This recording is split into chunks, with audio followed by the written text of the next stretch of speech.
नमस्कार भक्तों, स्वागत है आपका स्पिरिचुअल वर्त कथा में। जय भोलेनाथ, हर हर महादेव, जय शनिदेव महाराज। प्रिय भक्तों, सावन का पवित्र महीना भगवान शिव को अत्यंत प्रिय माना जाता है। इस प्रिय महीने में जो भगत श्रद्धा से भगवान शिव का स्मरण करता है, शिवलिंग पर जल अर्पित करता है और सच्चे मन से महादेव की आराधना करता है, उसके मन में भक्ति, धैर्य और सद्कर्मों की भावना जागृत होती है। लेकिन क्या आप जानते हैं कि भगवान शिव और शनिदेव का संबंध केवल देवता का नहीं बल्कि गुरु और शिष्य का भी माना जाता है। आज की कथा इसी अद्भुत संबंध की है। यह कथा हमें बताएगी कि न्याय से बड़ा कोई नहीं, कर्म से कोई बच नहीं सकता और सच्चा गुरु अपने शिष्य के कर्तव्य का सम्मान करता है। तो आइए सावन की इस पावन रात में भगवान शिव और शनिदेव का ध्यान करते हुए कथा का शुभारंभ करते हैं। बोलिए हर हर महादेव, जय शनि महाराज। बहुत समय पहले की बात है। एक दिन भगवान शिव कैलाश पर्वत पर विराजमान थे। चारों ओर हिमाच्छादित पर्वत थे, मंद मंद हवा चल रही थी। कैलाश पर देवगण भगवान शिव की स्तुति कर रहे थे। माता पार्वती भगवान शिव के पास बैठी थी। तभी भगवान शिव ने अपनी आंखें बंद की और ध्यान में चले गए। कुछ समय बाद भगवान शिव ने आंखें खोली। माता पार्वती ने पूछा कि स्वामी, आज आपके मुख पर एक विशेष मुस्कान क्यों है? भगवान शिव मुस्कुराए और बोले कि देवी, संसार में प्रत्येक जीव अपने कर्मों के अनुसार फल प्राप्त करता है। कर्म का विधान अत्यंत सूक्ष्म है। जो जैसा कर्म करता है उसे वैसा ही परिणाम प्राप्त होता है। माता पार्वती बोली कि स्वामी, संसार में कर्मों का न्याय कौन करता है? भगवान शिव बोले कि देवी, न्याय के देवता शनिदेव इस कार्य में अत्यंत महत्वपूर्ण भूमिका निभाते हैं। इतना कहते ही कैलाश के वातावरण में एक गंभीर ऊर्जा का अनुभव हुआ, क्योंकि उसी समय शनिदेव भगवान शिव के दर्शन करने कैलाश की ओर आ रहे थे। शनिदेव धीरे धीरे कैलाश पर्वत पर पहुंचे और उन्होंने दूर से भगवान शिव को देखा। उनके मन में गुरु के प्रति अत्यंत श्रद्धा थी। शनिदेव ने हाथ जोड़कर कहा, ओम नमः शिवाय। भगवान शिव ने शनिदेव की ओर देखा और मुस्कुराए और कहा कि आओ शनिदेव। शनिदेव ने भगवान शिव के चरणों में प्रणाम किया। प्रभु, आपकी कृपा से ही मैं अपने कर्तव्य का पालन कर पा रहा हूँ। भगवान शिव बोले कि वत्स, तुम्हारा कर्तव्य अत्यंत कठिन है। संसार तुम्हारे न्याय से डरता है, लेकिन सच्चा न्याय कभी किसी का शत्रु नहीं होता। शनिदेव ने सिर झुका लिया, कहा कि प्रभु, मैं किसी से द्वेष नहीं करता। मैं केवल जीवों को उनके परिणाम कर्मों का फल देता हूँ। भगवान शिव बोले, यही तुम्हारी सबसे बड़ी शक्ति है। कुछ समय तक भगवान शिव और शनिदेव के बीच में धर्म और कर्म को लेकर चर्चा होती रही। तभी शनिदेव के मन में एक विचार आया। उन्होंने कहा कि भगवान शिव, प्रभु, आज मैं आप पर अपनी दृष्टि डालना चाहता हूँ। माता पार्वती ने यह सुना तो आश्चर्यचकित हो गई। माता पार्वती ने कहा कि शनिदेव, आप महादेव पर अपनी दृष्टि डालेंगे? शनिदेव ने विनम्रता से कहा कि माता, मेरी दृष्टि में भेदभाव नहीं। मैं देवता और मनुष्य में अंतर नहीं करता। जो भी मेरे कर्म फल के विधान के अंतर्गत आता है, उस पर मेरी दृष्टि का प्रभाव पड़ता है। भगवान शिव मुस्कुराए और कहा कि वत्स शनिदेव, यदि तुम्हारा कर्तव्य यही कहता है तो तुम अपनी दृष्टि डाल सकते हो। लेकिन शिवजी ने मन ही मन एक लीला रचने का विचार किया। कथा के अनुसार शनिदेव की दृष्टि के प्रभाव को स्वीकार करते हुए भगवान शिव ने एक अद्भुत लीला की। उन्होंने अपना स्वरूप बदल लिया। भगवान शिव ने हाथी का रूप धारण किया और जंगल की ओर चले गए। घना जंगल था, चारों ओर पेड़ पौधे, पक्षियों की आवाजें आ रही थी। महादेव हाथी के रूप में पूरे दिन जंगल में घूम रहे थे। इधर शनिदेव अपने कर्तव्य का पालन कर रहे थे। उन्होंने भगवान शिव को देखा, लेकिन उनके मन में अहंकार नहीं था। वे जानते थे कि वे केवल कर्म फल के विधान का माध्यम है। दिन बीत गया। सूर्य पश्चिम दिशा की ओर बढ़ने लगा। शाम होने लगी। भगवान शिव अपने वास्तविक स्वरूप में कैलाश लौट आए। उनके चेहरे पर वही दिव्य मुस्कान थी। भगवान शिव ने शनिदेव को देखकर कहा कि वत्स शनिदेव, देखो, तुम्हारी दृष्टि का मुझ पर कोई प्रभाव नहीं पड़ा। शनिदेव ने हाथ जोड़ लिए और मुस्कुराए कि प्रभु, यदि आप ऐसा मानते हैं तो मेरी बात भी सुन लीजिए। भगवान शिव बोले कि कहो वत्स।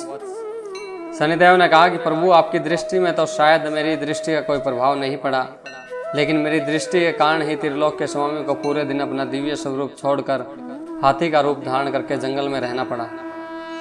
भगवान शिव मुस्कुराए। माता पार्वती भी इस लीला का रहस्य समझ गई। भगवान शिव ने शनिदेव की ओर प्रेम से देखा। वत्स, तुमने आज सिद्ध कर दिया कि न्याय का विधान किसी के पद या शक्ति को देखकर नहीं बदलता। शनिदेव ने कहा कि प्रभु, यदि मैं आपकी महिमा देखकर अपने कर्तव्य से पीछे हटता तो मैं न्याय का अधिकारी कैसे कहलाता। भगवान शिव अत्यंत प्रसन्न हुए। भगवान शिव बोले कि शनिदेव, आज तुमने केवल अपनी शक्ति नहीं दिखाई बल्कि अपने कर्तव्य के प्रति निष्ठा दिखाई है। याद रखो, न्याय वही है जिसमें अपना पराया नहीं होता। शनिदेव ने सिर झुकाकर कहा कि प्रभु, यह सब आपकी शिक्षा का परिणाम है। भगवान शिव बोले कि वत्स, गुरु तब प्रसन्न होता है जब शिष्य ज्ञान को अपने आचरण में उतारता है। यह सुनकर शनिदेव ने भगवान शिव के चरणों में प्रणाम किया। प्रिय भक्तों, यह कथा केवल शिव जी और शनिदेव के मनोरंजक घटना नहीं, इस कथा के भीतर जीवन का बहुत बड़ा संदेश छिपा हुआ है। हम अक्सर कहते हैं कि शनिदेव की दृष्टि पड़ गई, शनिदेव की दशा चल रही है, मेरे साथ कठिनाई क्यों आ रही है। लेकिन हम यह समझना चाहिए कि कर्म का सिद्धांत हमें अपने जीवन को सुधारने की प्रेरणा देता है। यदि मनुष्य अच्छे कर्म करता है, दूसरों की सहायता करता है, माता पिता का सम्मान करता है, गुरु का आदर करता है, सत्य बोलता और मेहनत करता है, तो उसके जीवन में सकारात्मक परिवर्तन आने की संभावना बढ़ती है। शनिदेव को केवल भय का देवता मानना उचित नहीं, वे न्याय के देवता हैं। अब इस शिक्षा को समझने के लिए एक लोकप्रिय प्रसंग सुनिए। एक गांव में एक गरीब व्यक्ति रहता था। वह बहुत मेहनती था, सुबह से शाम तक काम करता, लेकिन फिर भी उसके पास घर में धन की कमी रहती। एक दिन वह बहुत परेशान होकर मंदिर पहुंचा। उसने शनिदेव के सामने हाथ जोड़कर कहा कि हे शनिदेव, मैंने ऐसा क्या गलत किया कि मेरे जीवन में इतनी परेशानियां हैं। तभी मंदिर में बैठे एक वृद्ध साधु ने उनसे कहा, बेटा शनिदेव, में केवल यह मत पूछो कि दुख क्यों मिला, उनसे यह पूछो कि तुम्हें अपने जीवन में क्या सुधार करना है। भगत चुप हो गया। साधु बोला कि अपने कर्म को देखो, किसी का अधिकार मत छीनो, झूठ से बचो, मेहनत करो, माता पिता का सम्मान करो और भगवान शिव का स्मरण करो। उस व्यक्ति ने उस दिन से अपना जीवन बदलने का संकल्प लिया।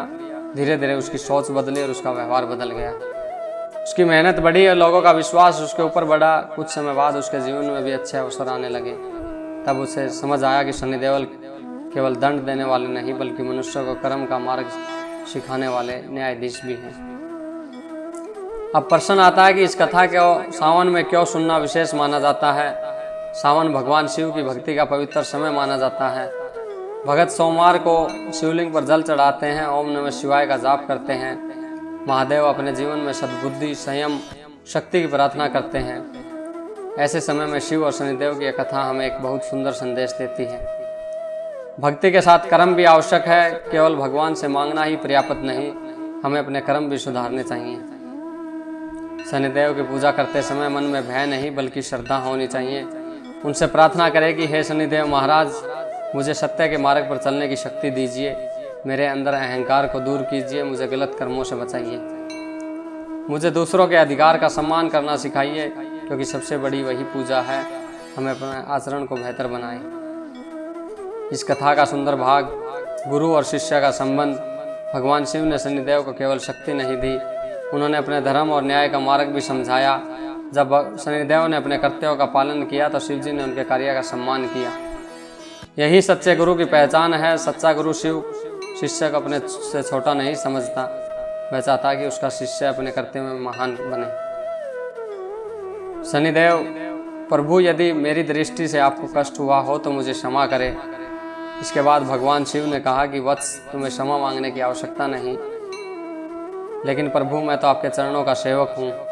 भगवान शिव ने कहा कि इसी कारण तुम्हारा कर्तव्य भी महान है। जो न्याय करता है उसे सबसे पहले अपने मन में पश्चाताप समाप्त करना होता है। शनिदेव ने हाथ जोड़कर कहा कि प्रभु, आपकी यही शिक्षा मेरे जीवन का आधार है। भगवान शिव बोले कि जाओ वत्स, संसार को कर्म का ज्ञान दो। प्रिय भक्तों, इस कथा को सुनने के बाद हमें 3 बातें जीवन में अवश्य ध्यान करनी चाहिए। पहली शिक्षा है कर्म।